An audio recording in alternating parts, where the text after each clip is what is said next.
पाकिस्तान और आईएमएफ के दरमियान नए बेल आउट पैकेज पर आज से मुज़ाकरात शुरू हो गए। आईएमएफ और वज़ारत ख़ज़ाना के हुक्काम के दरमियान आइंदा माली साल के बजट से मुताल्लिक तजावीज़ पर गौर किया गया।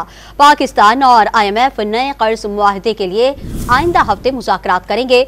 वज़ीर ख़ज़ाना मोहम्मद औरंगज़ेब ने दावा किया कि मईशत दुरुस्त सम्त में गामज़न हो चुकी है।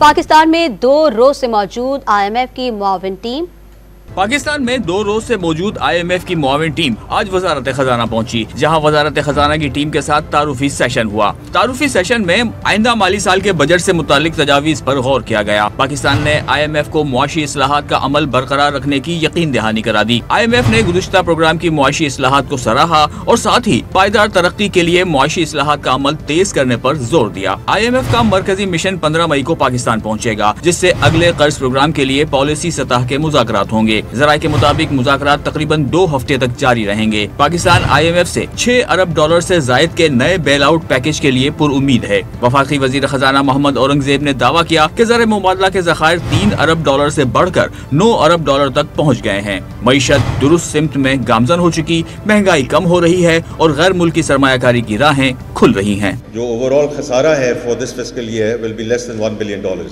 इन्फ्लेशन जो 38% को पीक की वो इस वक्त 17% है और बतदरीज उसमें कमी आ रही है। स्टॉक एक्सचेंज जो है उसने has reacted positively and has hit all time highs. हमने पहली दफ़ा फॉरेन बाइंग देखी है। आईएमएफ की टीम स्टेट बैंक, एफबीआर और वजारत तवानाई हुकाम से भी मुज़ाकरात करेगी।